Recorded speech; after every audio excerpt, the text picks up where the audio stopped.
نداء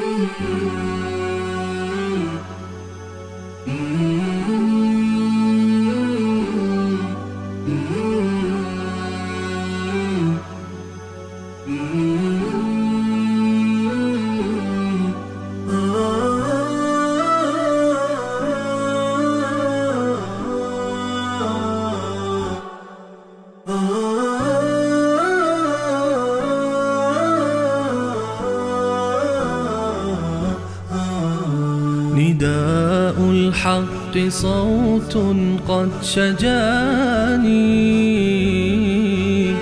وبلغني الحقيقة والأماني وكان لي السبيل إلى المعالي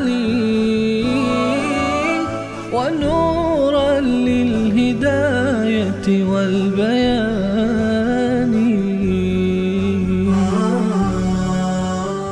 أعوذ بالله من الشيطان الرجيم.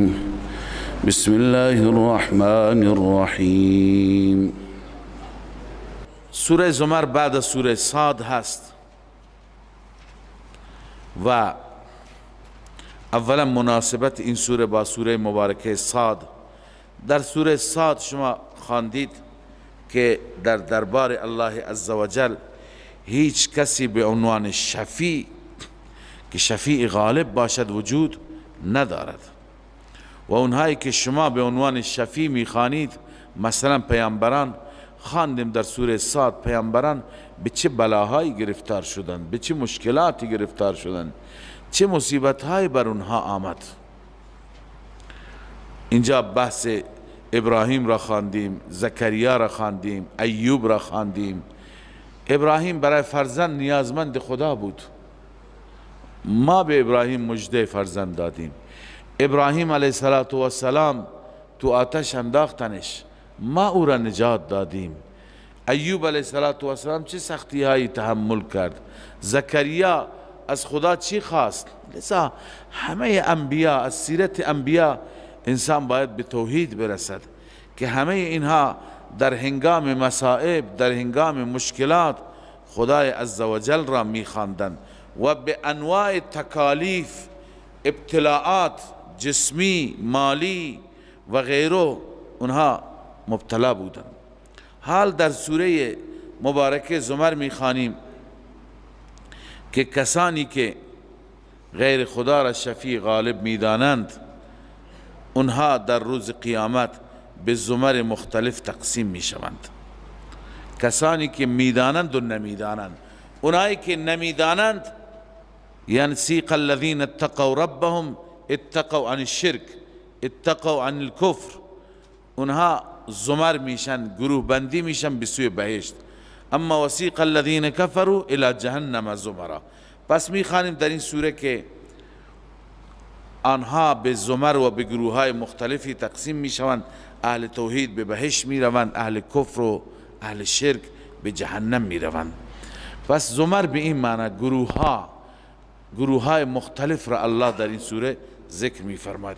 اما ابتدای سوره تمهید مع ترغیب است. درباره خود قرآن مجید الله تعالی ترغیب بیان میفرماید و دلیل وحی. بعد از اون دلایل عقلی. در این سوره بیشتر دلایل عقلیه هستند، دلایلی که قبلا شما خواندید بر اثبات توحید.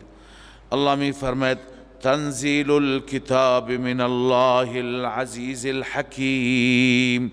تنزیل به معنی نزول تدریجی، کم کم نازل شدن، آهسته آهسته نازل شدن. کم کم نزول قرآن مجید از جانب اللهی هست، بیان منزل از جانب آن ذاتی است که الله است، العزیز غالب است، هر کاری میتونه بکنه. اما الحکیم اون کارهاش را با حکمت انجام میده، چون غالب است فوراً دشمنانش را نابود بکنه. نه، الله عزوجل هر کاریش مملو از حکمت است. انا انزلنا الیک الکتاب بالحق. این دلیل وحی است. همانا ما فرستادیم، فرو فرستادیم کتاب را به سوی تو ای محمد صلی الله علیه و سلم، به حق فرستادیم، یعنی با صداقت فرستادیم، با راستی فرستادیم. خلاصه کتاب چیه؟ ببین موضوع سوره هم همینه. فاعبد الله مخلصا له الدین، ای فاعبد الله مخلصا له العباده. قبلا گفتم که عبادت 4 معنا دارد. عبادت یکی از معانیش به معنی، ببخشید دین 4 معنا دارد، یکی از 4 معناش به معنی عبادت است. دین اینجا به معنی عبادت. فاعبد الله مخلصا له الدین ای له العباده، خدا را طوری عبادت کن که خالصتا عبادتت برای خدا باشد، نه برای غیر خدا، که غیر خدا را هم کرنش کنی، هم فریاد بزنی، هم برش نظر و نیاز کنی، نه. فاعبد الله، این خلاصه و این دلیل وحی هست. پس عبادت کن الله را مخلصا خالصتا له، برای الله. الدین یعنی العباده. الا لله الدین الخالص، آگاه باش، خبردار، فقط و فقط برای الله است عبادت خالص. عبادت خالصتا باید برای الله باشه، در عبادت نباید کسی را شریک خدا قرار داد. والذین اتخذوا من دونه اولیاء، حال زجر و توبیخ بر کسانی که غیر الله را عبادت می کردند. وقتی که به مشرکین گفته میشه شما چرا اینها را عبادت میکنید، مگه اینا مخلوق خدا نیستند، اینها آفریده خدا نیستند؟ میگفته اینها ما را به خدا نزدیک میکنه، اینا وسیله هستند، اینا واسطه هستند، ما را به قرب خدا میرسانند. چیزی که امروز هم خیلی ها میگند که ما اینا را مقصودا عبادت نمی کنیم، مستقلا عبادت نمی کنیم، اینا سبب قرب ما به خدا میشن. و گاهی در گذشته هم عرض کردم، گاهی مثال هم بیان میکنند، الله عزوجل را علیه بالله قیاس میکنند به یک پادشاه در دنیا، که انسان به پادشاه نمیتونه برسه مگر با واسطه، مگر با رابطه، به وسیله زیردستان پادشاه، به وسیله ملأ، درباریان، وزرا، رؤسا. لذا ما اونها را وسیله قرار میدیم تا به پادشاه برسیم. فلا تضربوا لله الامثال، برای خدا مثال بیان نکنید. خدای عزوجل با پادشاهان فرق میکنه. پادشاه از خود خبر نداره، الله میگه نحن اقرب الیه من حبل الورید، ما از شاهرگ به تو نزدیکتریم، تو هر چی میگی ما میشنویم. و هو معکم اینما کنتم، هر جا باشی خدا با تو هست. یعنی خدا نسبت به تو علم داره، خدا از درونت هم خبر داره، از ظاهرت هم خبر داره. پس خدا را با یک رئیس جمهور، با یک پادشاه علیه بالله مقایسه نکنید، با یک رئیس اداره مقایسه نکنید. لذا اونها همین میگفتن. الله می فرماید زجر و توبیخ بر مشرکان. والذین اتخذوا من دونه اولیاء، کسانی که غیر از الله دیگران را حامی خودشان گرفتند. ولی به من حامی، ما لکم من دون الله من ولی ولا نصیر. کسانی که غیر از الله دیگران را حامی و ناصر گرفتند. و چی می گفتند؟ چه توجیهی داشتند؟ ما نعبدهم الا لیقربونا الی الله زلفا، می گفتند ما اینها را پرستش نمی کنیم، ما اینها را فریاد نمی زنیم، ما از اینها استمداد نمی کنیم مگر ما را نزدیک کنم به الله. زلفا، نزدیک کردنی. زلفا مفعول مطلق برای یقربونا من غیر لفظی هست، معنیش یکی هست. الله می فرما با این بهانه میری از غیر خدا استمداد میکنی، غیر الله را سجده میکنی، برای غیر الله نظر و نیاز میکنی. ان الله یحکم بینهم، این نتیجه اخروی هست. الله داوری میکند بین اینها عملا فیما هم فیه یختلفون، در آنچه که اینا اختلاف دارند، در مسائل اعتقادی که با اهل توحید اختلاف دارند، الله روز قیامت داوری میکند. ان الله لا یهدی من هو کاذب کفار، همانا الله راهنمایی نمی کند، توفیق هدایت نمی دهد کسی را که کاذب باشد، دروغگو باشد، قولا کفار، ناسپاس باشه، اعتقادا همه چیز را خدا بهش داده، او از غیر خدا استمداد می کند. از این ناشاکری بزرگتر؟ یا ایها الانسان ما غرک بربک الکریم، الذی خلقک فسواک. رب کریمی که این همه احسان بهت داده، چه چیزی تو را فریب داد که به در غیر رب میری؟ لذا الله می فرماید ان الله لا یهدی من هو کاذب کفار. الله هدایت نمی فرماید اون انسانی که دروغگو باشد. دروغ میگویم به سوی الله بعضی چیزها را نسبت میدهند، خدا به ما گفته، خدا اینو تعیین کرده، خدا چنین فرموده. کفار کسانی که ناسپاسند. ناسپاسی همینی که خالق الله است ولی از غیر خدا را عبادت میکنه، در مقابل غیر خدا تواضع میکنه، این ناسپاسی است. لو اراد الله، بازم زجر و سرزنش بر اون اعتقاد خرافی که میگفتن خدای عزوجل برای خودش فرزند انتخاب کرد. الله میفرماید لو اراد الله ان یتخذ ولدا، اگر خدا میخواست برای خودش فرزند انتخاب بکنند. ببینید اینجا اتخاذ آمده، گرفتن فرزند. پس این فرزند گرفتن به معنی تبنی هست، یعنی پسرخواندگی. خدا اگر بخواد کسی را پسرخوانده خودش قرار بده، پسرخواندگی به معنی نیابت است، یعنی کسی را بخواد نائب خود قرار بده. لاصطفی مما یخلق ما یشاء، خدای عزوجل انتخاب میکرد از مخلوقش هر کسی را که میخواست و بعد به شما هم اعلام میکرد.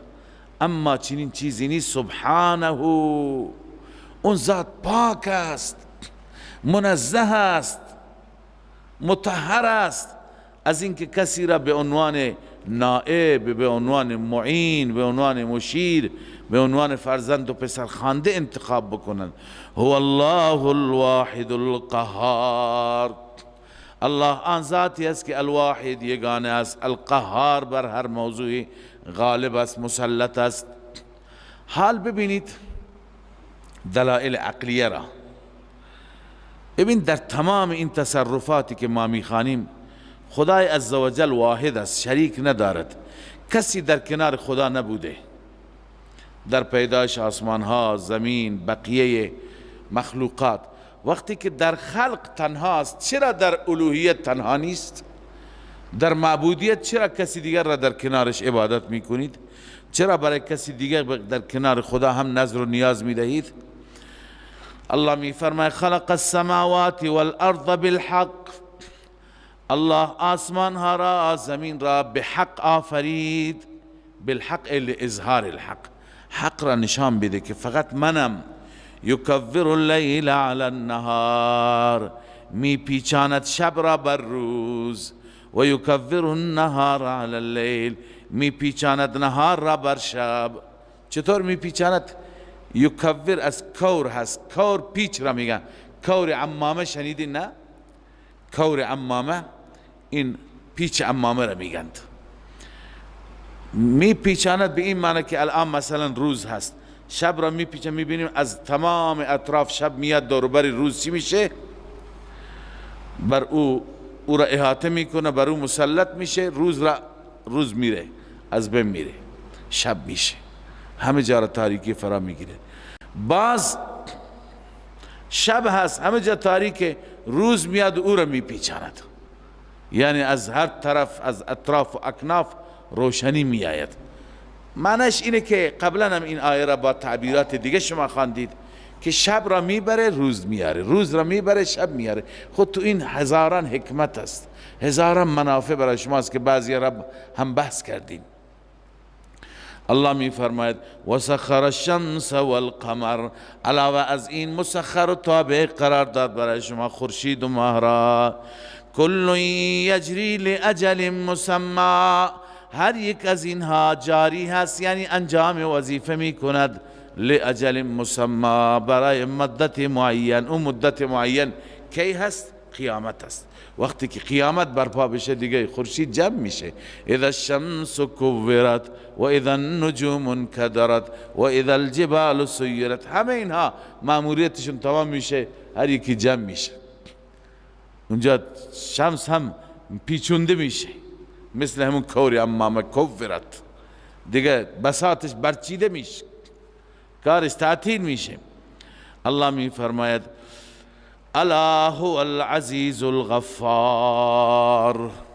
الا معنیش اینه آگاه باش، متنبه باش ای مخاطب، اون ذات عزیز است. عزیز به معنی غالب، این ترهیب است.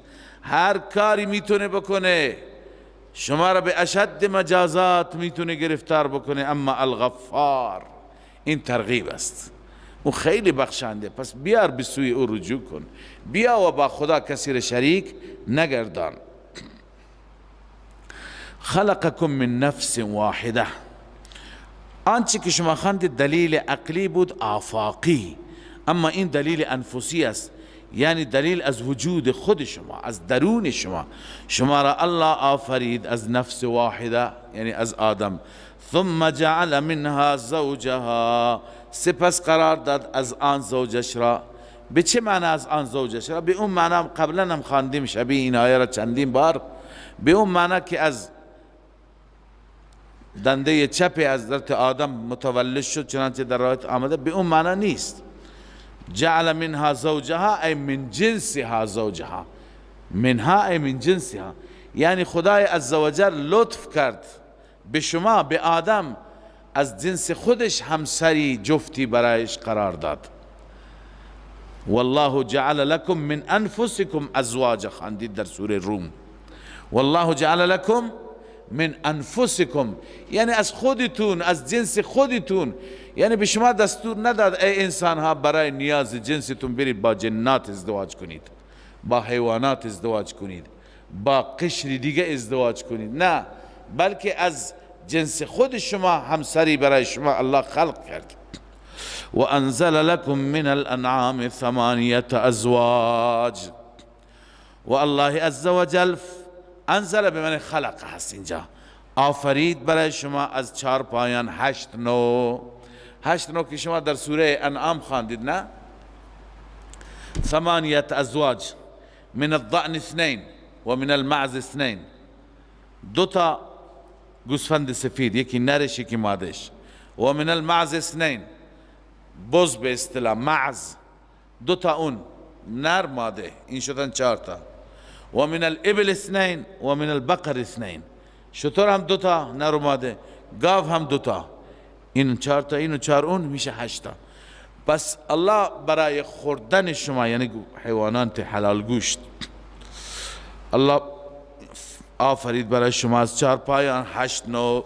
یخلقکم فی بطون امهاتکم، شما را الله عزوجل می آفریند در شکم مادرانتان. خلق من بعد خلق، خلق بعد از خلق. خلق بعد از خلق شما قبلا خواندید، یعنی نطفه، ثم من مضغه، ثم من علقه، ثم من مضغه مخلقه و غیر مخلقه، مراحل مختلفی که انسان داره به تکمیل میرسه. یک جنین اول نطفه‌ای هست، بعدا لخت خونی هست، بعدا تکه گوشتی هست، الی آخره که آخر استخوان میگیره، پوست میاد بر او، الله عزوجل روح بهش میده. همه اینها فی ظلمات 3، در 3 تا تاریکی. فی ظلمات 3 تا تاریکی شما را الله عزوجل در چه شرایطی خلق میکند. 3 تا تاریکی، یک تاریکی شکم مادر است، یکی رحم مادر است، یکی شکیمه هست. شکیمه میگویند به اصطلاح محلی ما میگن بچه دان، اون غیر از رحم است، یک توری که بچه توش هست، اون شکیمه پاره میشه، به اصطلاح بچه میاد بیرون و بعد میفته اون. پس ببینید 3 تا پرده هستن. اول شکیمه هست که در عربی شکیمه میگن، ما بچه دان میگیم. بعد از اون رحم است و بعد از اون چیه؟ شکم. پس 3 تا تاریکی هستند. فی ظلمات 3 ذالکم الله ربکم، این که شما را این گونه آفرید در این همه پرده ها، در این همه سیستم پیچیده. ذالکم الله ربکم، این الله است که شما را آفریده. له الملک، فقط و فقط مال اوست پادشاهی، یعنی تصرفات، قدرت مال اوست، از آن اوست.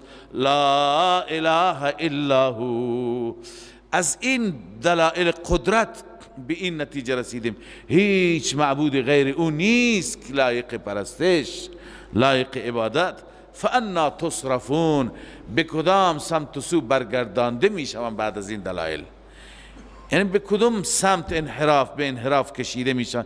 این همه دلایل واضح بیان میکنه که این قدرت ها مال خدای لایزال هستند. وقتی که قدرت مال خداست، پس بقیه اوصاف مثل عبادت، فریاد، استمداد، استغاثه، استعانه هم باید از خدا باشه، نباید از غیر خدا باشه. بازم الله میفرماید ای بندگان، اگر شما با وجود این اگر کفر کنید، شرک کنید، خدای عزوجل نیازی نداره. ان تکفروا فان الله غنی عنکم. تخویف اخروی هم است. اگر شما کفر کنید جزایش و جوابش فان الله غنی عنکم نیست. جزایش این علت جزاست. ان تکفروا فلا ضیر فلا ضرر. اگر شما با خدا نسبت به خدا کفر کنید هیچ ضرری نمیکنید، هیچ ضرری برای الله نیست. چرا؟ چون فإن الله، این علت اون جزای مقدر است. خداوند از شما بی نیازه، خدا نیازی به عبادت شما نداره. البته این هست که ولا یرضى لعباده الکفر، برای بندگانش کفر را نمی پسندد. اشاره به این است که الله دوست داره شما کفر نکنید، شما شرک نکنید. اما و ان تشکروا یرضه لکم، اگر شما شاکر و سپاسگزار باشید، موحد باشید، فقط خدا را فریاد بزنید، فقط خدا را عبادت کنید، الله میپسندد، راضی میشه برای شما، یعنی این را دوست میدارد. ولا تزر وازرة وزر اخرى، و هم هر کسی بار خودش را خودش برمیداره. وزر بار گناه را میگن، حمل نمی کند حمل کننده گناه بار گناه دیگری را. ثم الى ربكم مرجعكم، سپس بازگشت شما به سوی ربتان هست. فینبئکم بما کنتم تعملون، خداوند شما را به اعمالتون خبر میده. شما چه میکردید تو دنیا؟ آیا شرک و کفر یا ایمان و توحید؟ انه علیم بذات الصدور، علم الله هم کامل است، حتی اسرار سینه های شما را هم میداند. و اذا مس الانسان ضر دعا ربه منیبا الیه، الله عزوجل سرزنش میفرماید انسان مشرک را. الانسان مفسرین گفتن الف لام عهدی هست، ای المشرک. انسان مشرک چنین هست که هرگاه بهش آسیبی میرسه، بهش مشکلی با مشکلی مواجه میشه، فقط خدا را فریاد میزنه و غیر از خدا کسی را فریاد نمیزنه. خدا وقتی مصیبتش را دور میکنه دوباره با خدا شریک میگیره. عنایت داشته باشید. و اذا مس الانسان، انسان بنویسید المشرک، چون از سیاق آیه هم همین معلوم میشه مراد از این انسان مطلق انسان نیست، ماها نیستیم.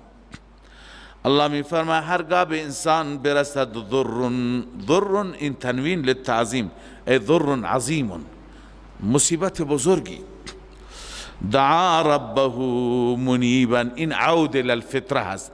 هر انسان فطرتا موحد است. دعا ربه منیبا الیه، فریاد میزند ربش را در حالی که انابت کننده به سوی الله است، رجوع کننده به سوی الله است.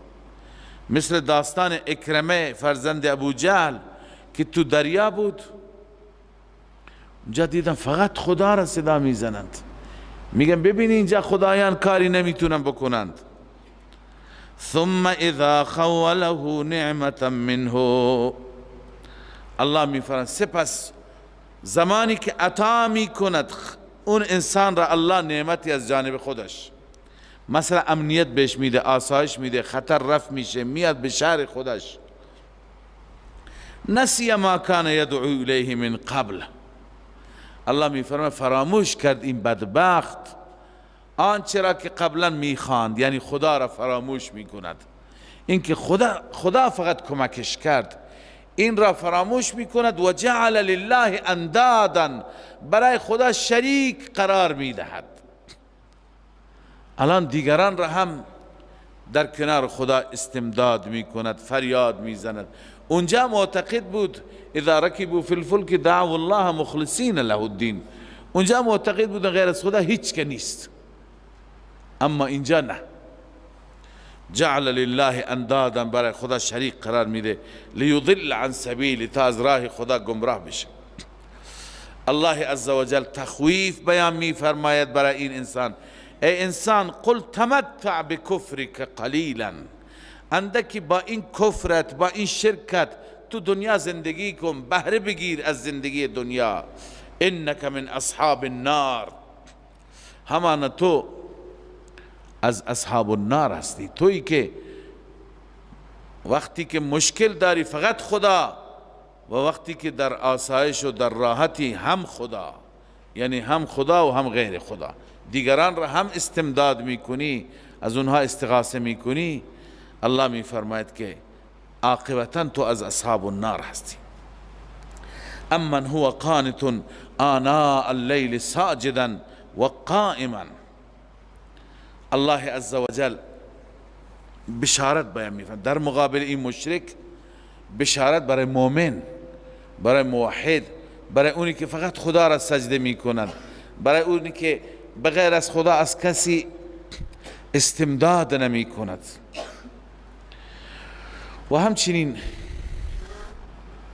یه مقایسه ای هست بین این دو گروه، بین خوبان و بدان، بین عابدین و غیر عابدین، بین مشرکین و موحدین.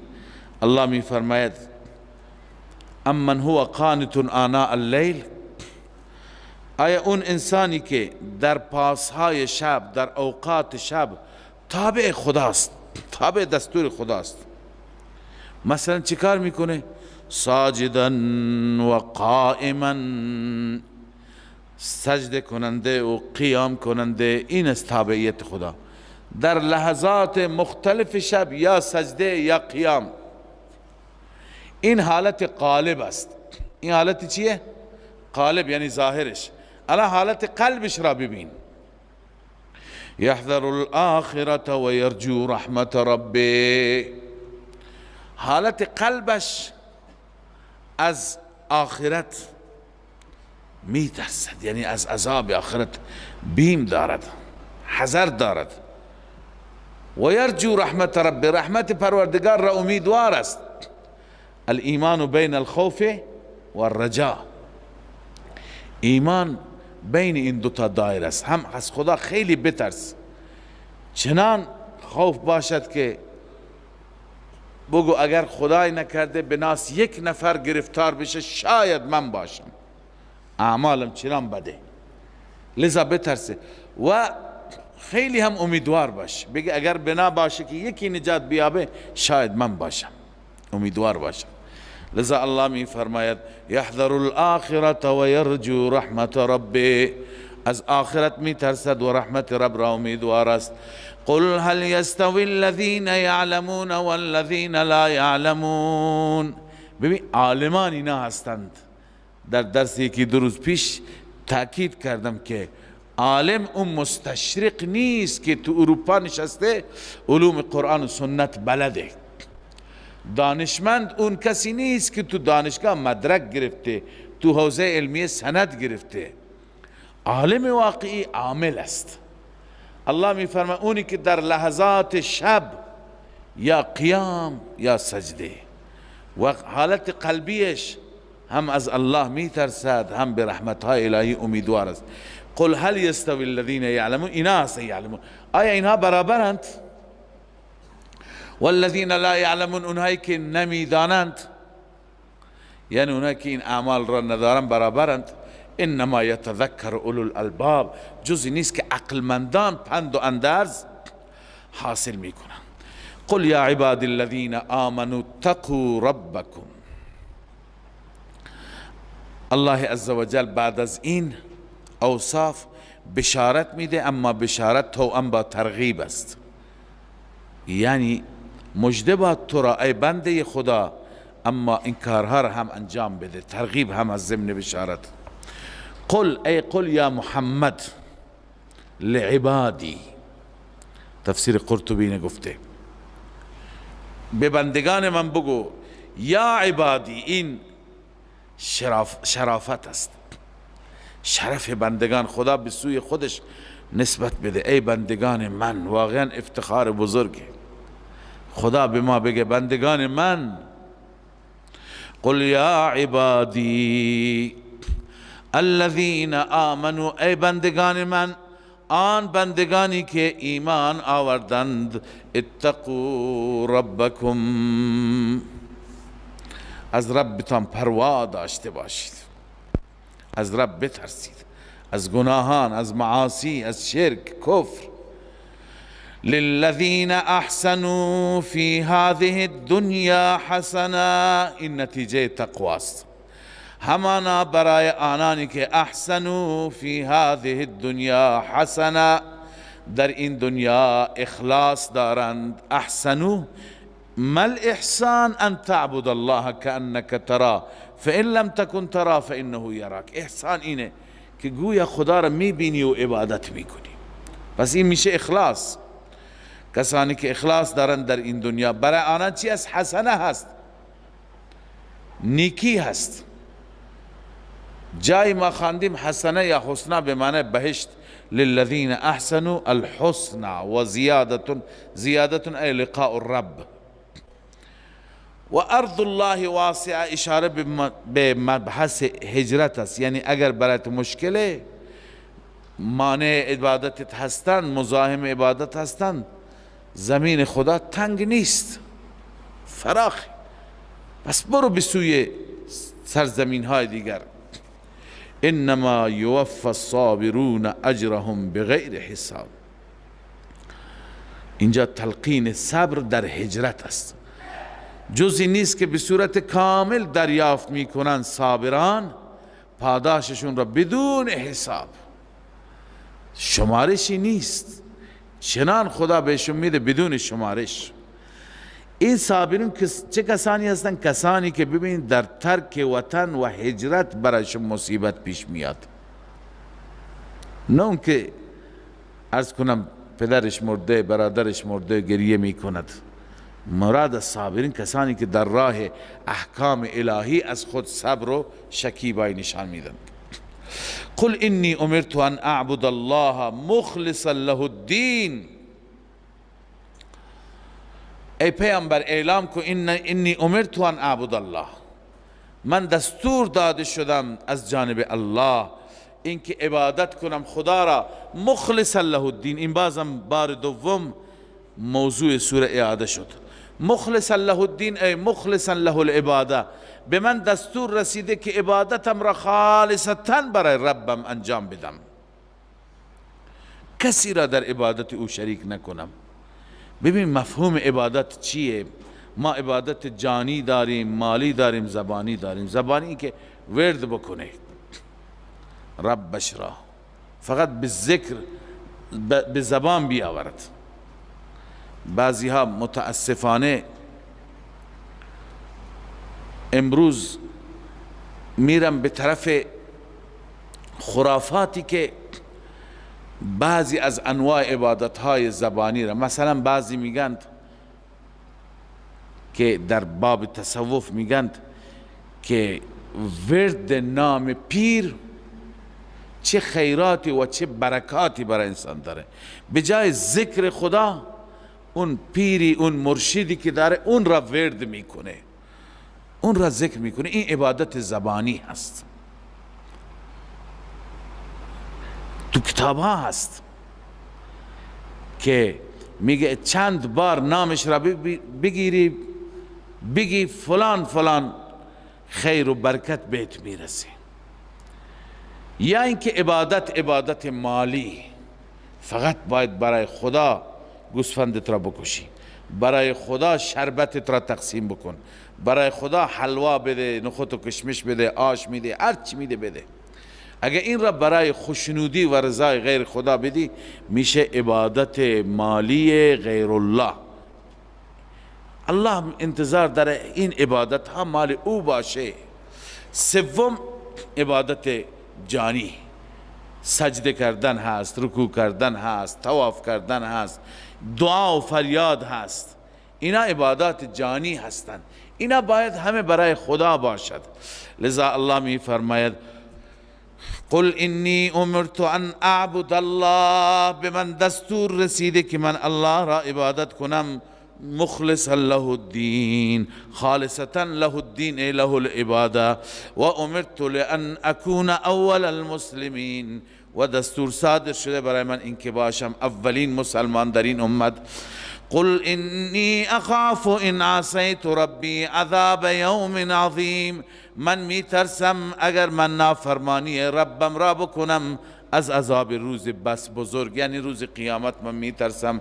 قل الله اعبد، بار چندم تکرار میشه، همون یک موضوع، این معنادار است، این رب که تأکید میکنه. قل الله اعبد، بگو الله را فقط من عبادت میکنم. شما این را خواندید در نحو که مفعول را وقتی مقدم بکنی از فعل از عاملش فایده چی میده؟ حصر. قل الله اعبد، به خاطر همین فایده حصر ما ترجمه میکنیم فقط الله را عبادت میکنم. این کلمه فقط همون حصره. قل الله اعبد، فقط الله را عبادت میکنم، مخلصا له دینی، خالصتا برای الله هست عبادت من. دینی ای عبادتی.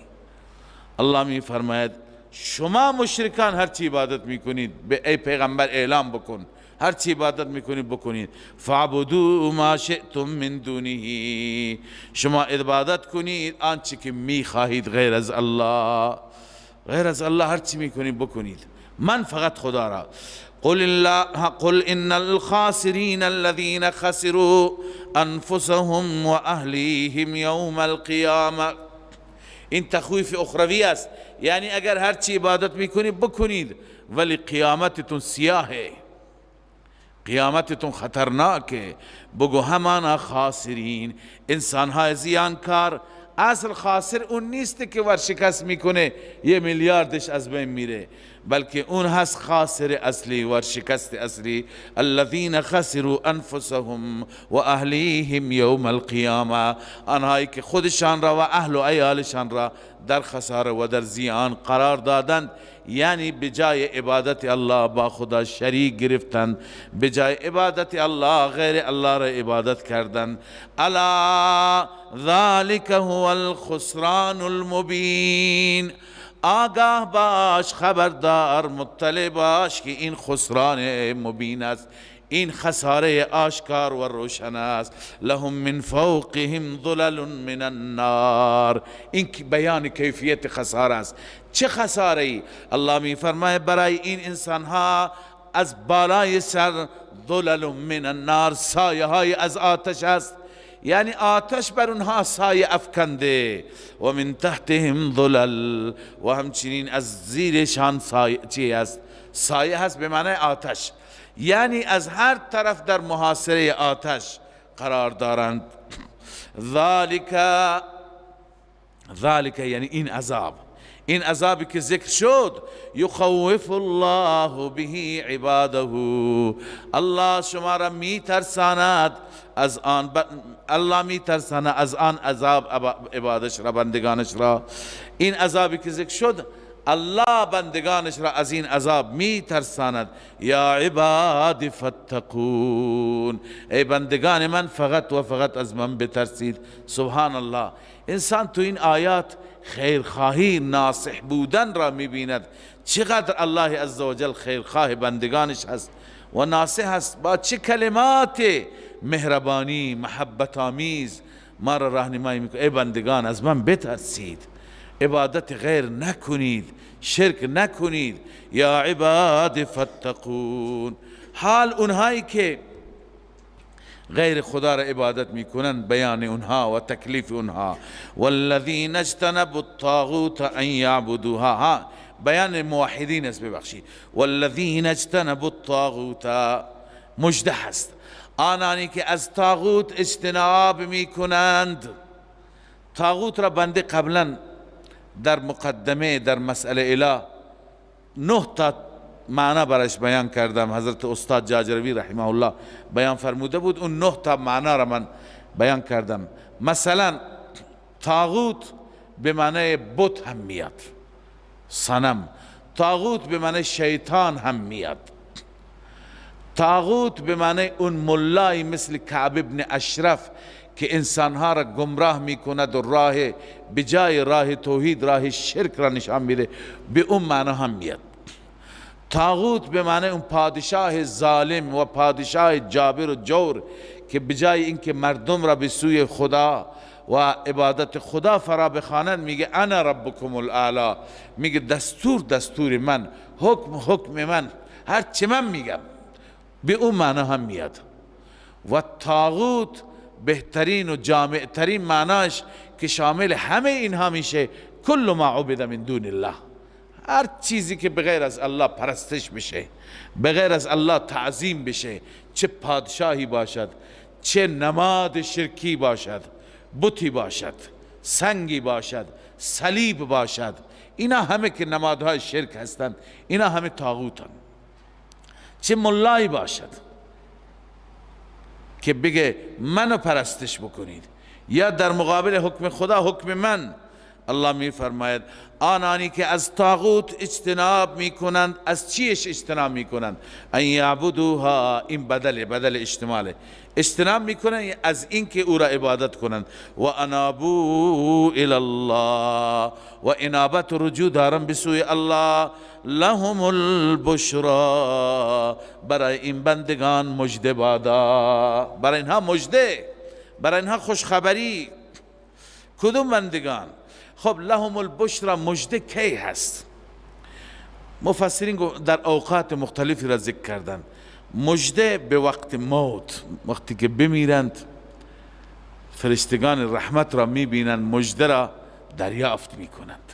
با چه لطفی، با چه اخلاق نیکی روحش را قبض میکنند و با او چگونه خوب برخورد میکنند. این قول اول. قول دوم، مژده در قبر، وقتی که در قبر میبینن سبحان الله این توحید چقدر برای من مفید شد. در قبر لین و رفقت فرشتگان را میبینن. 3 میدان حشر، به وقت میدان محشر اونجا میبینن. به هر حال فبشر عبادی الذین یستمعون القول، ای پیامبر مژده بده بندگان من را، آن بندگانی که یستمعون القول، سخن را میشنوند، اما فیتبعون احسنه، زیباترینش را پیروی میکنند. مثلا در میان شرک و توحید را دنبال میکنند، در میان تقوا و معصیت تقوا را دنبال میکنند، احسن را دنبال میکنند. اولئک الذین هداهم الله، اینها کسانی هستند، این نتیجه دنیویه، الله اینها را هدایت کرده. و اولئک هم اولو الالباب، اینها عقلمندان هستند. افمن حق علیه کلمت العذاب، تخویف اخروی است. الله می فرماید اون انسانی که بر او کلمه عذاب ثابت شده، یعنی ثبت شده، نوشته شده، فیصله شده، آیا اون انسان؟ جوابش مقدره، کمن هو لیس کذالک، آیا اون انسان مثل اون انسانی است که چنین نیست؟ اینا با هم برابرند؟ هرگز برابر نیستن. افانت تنقذ من فی النار، آیا میتونی نجات بدی اونی که تو آتش است؟ این کیه؟ همونی که حق علیه کلمت العذاب. تو حتی تو هم نمیتونی او را نجات بدهی. لكن الذين اتقوا ربهم، از اینجا بشارت است، بشارت برای اهل تقوا. اتقوا عن الشرک، بزرگترین تقوا دوری از شرکه، بعدا دوری از معاصی دیگر. لكن الذين اتقوا، اما کسانی که از شرک دوری می کنند، آنانی که از معصیت دوری می کنند، لهم غرف من فوقها، برای آنها بالا خانه هایی است، اتاقهایی هست من فوقها غرف مبنیه، یعنی چنان ساختمانهای، چنان کاخهای، چنان اتاقهایی که بالایشون دیگه اتاق است، مبنیه بنا شده، یعنی چند طبقه، معنیش اینه. لهم غرف مبنیه، بالایشان غرف بنا شده است. تجری من تحتها الانهار، از زیر درختان و از زیر کاخهایشان نهرها جاری است. وعد الله، یعنی وعد الله وعدا، معنیش اینه الله وعده کرده با شما، این وعده الله است. و بدانید که لا یخلف الله المیعاد، الله خلف وعده نمی فرماید. اون چی که وعده کرده وعده محقق میشه، به شرطی که شما صبری داشته باشید. بالاخره اینها همه دعوت بود و مدعای اصلی بود. از اول سوره بعد از دلیل عقلی، از اول سوره بار بار تکرار با تعبیرهای مختلف، با کلمات مختلف که فقط خدا را عبادت کنید، غیر از خدا را عبادت نکنید. حال بشنو دلیلش را، این دلیل دومی است بر اثبات توحید عقلیه. الم تر ان الله انزل من السماء ماء، آیا نمی بینی که الله از آسمان آب نازل فرموده، فسلکه ینابیع فی الارض، برده الله چشمهایی در زمین، یعنی جاری کرده در زمین به وسیله همین آب باران چشمها جاری میشه. شما مشاهده فرمود گاهی باران که زیاد میاد آخر چشمها هم زیاد میشه.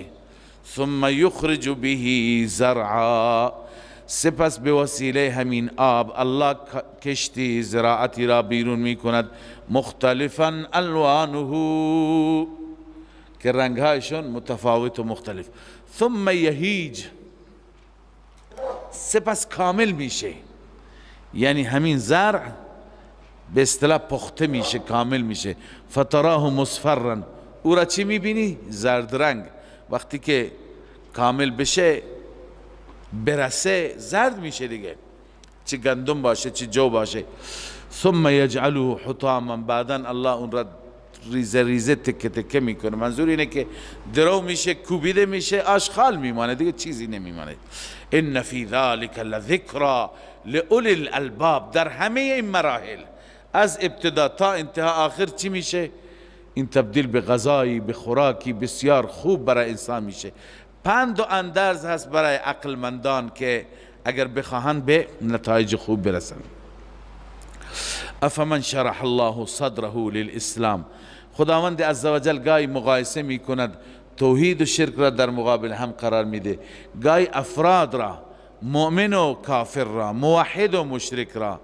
الله می فرماید افمن شرح الله صدره للاسلام، آیا اون انسانی که خداوند عزوجل سینهش را برای اسلام باز کرده، شرح صدر نصیبش کرده، یعنی اسلام را درک میکنه، اسلام را میفهمد. خب این استفهام بود، جوابش اینجا ذکر نیست. شیخ رحمه الله میفرماید کمن هو لیس کذالک، افمن شرح الله صدره للاسلام کمن هو لیس کذالک. تفسیر معلم گفته افمن شرح الله صدره للاسلام کمن لم یشرح صدره. تفسیر خازن گفته یعنی هر چی شما مقدر میکنید معنا جور در بیاد.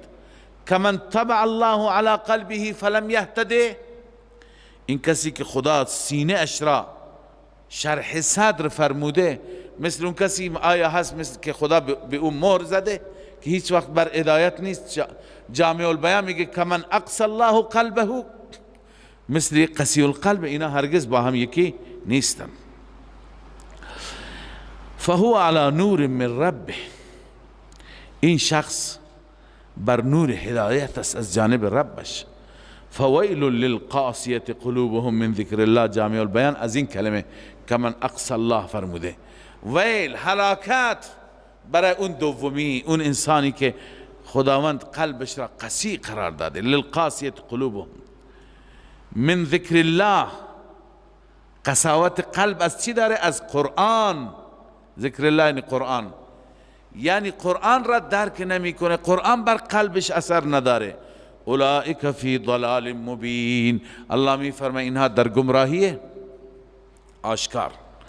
الله نزل احسن الحدیث کتابا متشابها مثانی. حال دلیل وحی، اعاده دلیل وحی هست. الله نازل فرموده بهترین سخن را، کتابا التنوین للتعظیم، بهترین سخن، کتاب عظیمی هست، اما متشابها،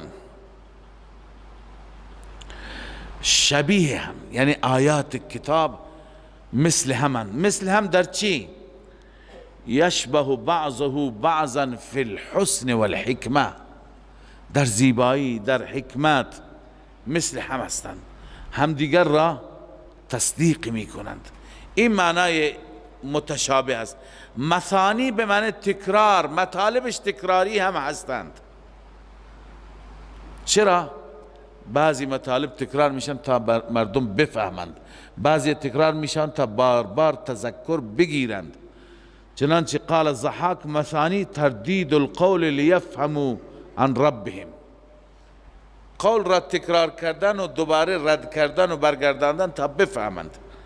پس تکرار به این منظور هست. تقشعر منه جلود الذین یخشون ربهم، چنان کلام تأثیر گذاری هست که موهای بدن بلند میشه. اقشعرار بلند شدن موی بدن را میگن، ولی اینجا پوست صریح شده. تقشعر منه جلود الذین یخشون ربهم، یعنی متأثر میشه پوست کسانی که پوست بدنشون تکان میخوره.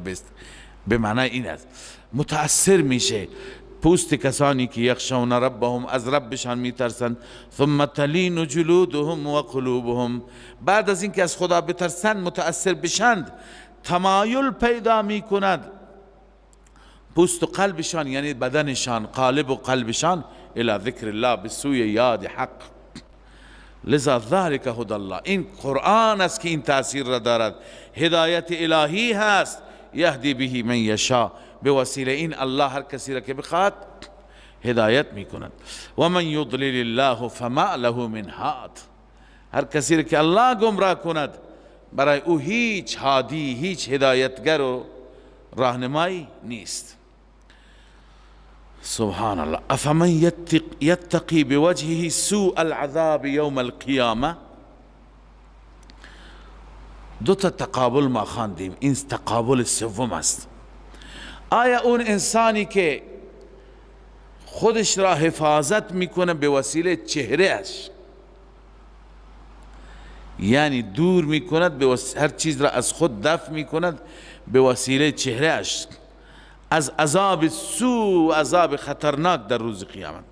ببینید معمولا در دنیا اینطوره که هر چی که هر خطری شما را تهدید بکنه، شما به وسیله چی دفعش میکنید؟ به وسیله دست. یه چیزی به طرف چهره شما میاد، دست نگاه میداری. کسی چوبی میزند، شما سعی میکنید چوب به چهره نخورد، به سر نخورد، دست را شما چی میکنید؟ سپر بلا میکنید. آیا اونجا برعکسه در قیامت که انسان هر چی را میخواد دفع کنه به وسیله چهره دفع میکند؟ مفسرین نوشتند چون انسان ها اونجا دست و پایشون بسته است، دست های مجرمین پشت سر بسته، وقتی که شعله آتش میاد این به جایی که دست را جلو بذاره چهره را جلو میذاره، چهره را سپر میکنه. به این معنی است افمن یتقی بوجهه سوء العذاب یوم القیامه، خودش را حفاظت میکنه به وسیله چهره، الله پناه بده، از عذاب سوء در روز قیامت. و قیل للظالمین ذوقوا ما کنتم تکسبون، به این ظالمین و مشرکین گفته میشه بچشید آنچه که کسب کردید، یعنی این نتیجه عمل کرد خودتون هست. کذب الذین من قبلهم، این تخویف اخروی است. اینهایی که الان تکذیب کردن اولین ها نیستن، قبل از اینها هم تکذیب کردند حق را. فاتاهم العذاب من حیث لا یشعرون، عذاب پیش آنان آمد از آن جایی که لا یشعرون، درک نمی کردند، متوجه نبودند که چطور عذاب آمد، از کجا آمد؟ فاذاقهم الله الخزي في الحیاة الدنیا، الله آنها را چشانید رسوایی را در زندگی دنیا. رسوایی چی بود؟ خسف بود، مسخ بود، انواع عذابها بود. ولعذاب الآخرت اکبر، اما این عذاب هیچ چی نیست در مقابل عذاب آخرت. عذاب آخرت بزرگتر از، سنگینتر از. لو کانوا یعلمون، کاش میدانستند. یا اینکه این لو تمنی است، کاش میدانستند، یا شرطی است لو کانوا یعلمون ما فعلوه، اگر میدانستند هرگز این کارها را نمیکردند. ولقد ضربنا للناس في هذا القرآن من كل مثل، حال ترغیب به سوی قرآن. اگر راه نجات میخواهی بیا به سوی قرآن. همانا ما بیان کردیم برای مردم در این قرآن هر نوع مضمون، هر موضوعی درش صحبت کردیم. لعلهم یتذکرون، شاید اونها چی؟ پند بگیرن، تذکر بگیرن. قرآنا عربیا، در حالی که این قرآن کتابی هست، قرآنی هست به زبان عربی، غیر ذی عوج، هیچ نوع کجیش توش نیست.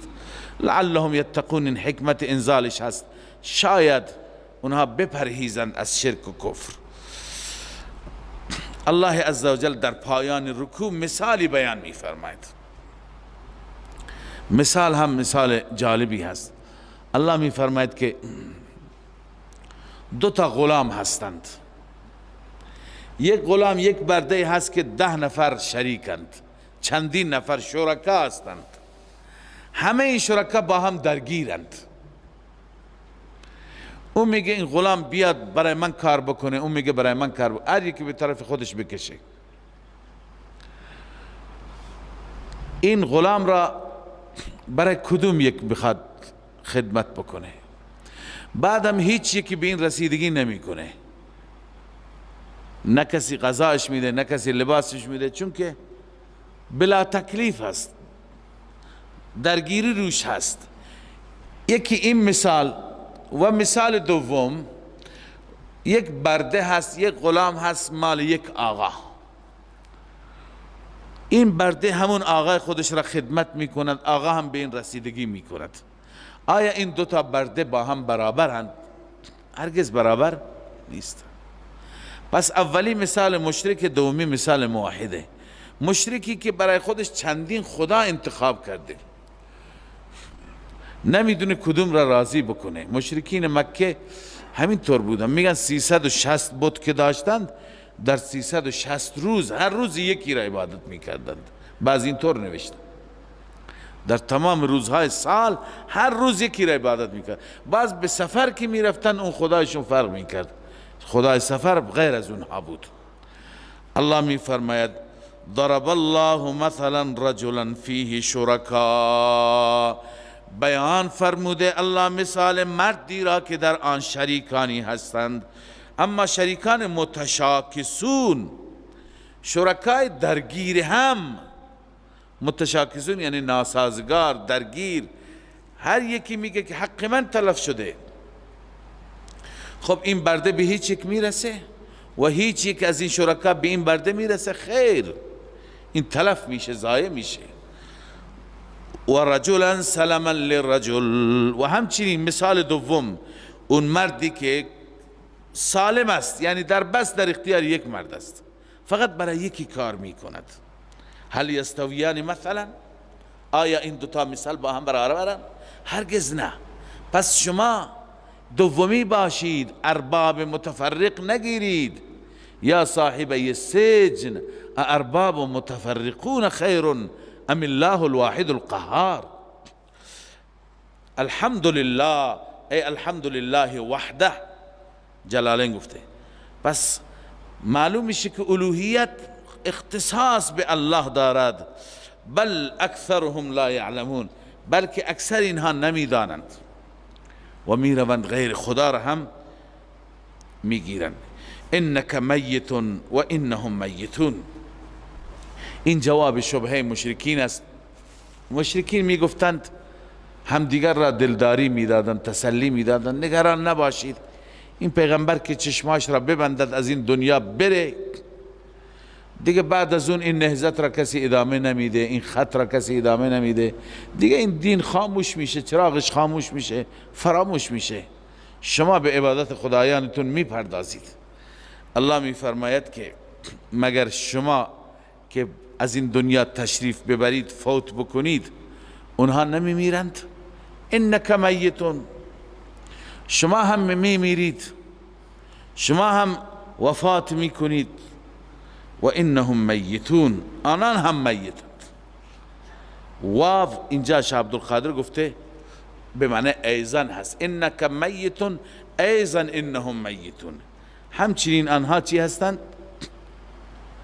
میتون هستند. تفسیر مدارک گفته کانوا یتربصون برسول الله موته، منتظر بودن برای رسول الله موتش را. فاخبر ان الموت یعمهم، الله خبر داد، فاخبر موت شامل هر دو میشه، شامل موافقین و مخالفین، شامل رسول الله و دشمنانش. فلا معنی للتربص، پس این انتظار شما یعنی چی؟ بله، و شما که منتظر باشید، مگه شما میمانید که شما میخواید دوباره تشکیل بدید، دین آبایی و اجدادی را دوباره سازماندهی بکنید؟ ثم انکم یوم القیامت عند ربکم تختصمون، سپس در روز قیامت در بارگاه ربتان شما با هم دیگه چی میکنید؟ جر و بحث میکنید، با هم دیگه درگیر میشید. صدق الله العظیم.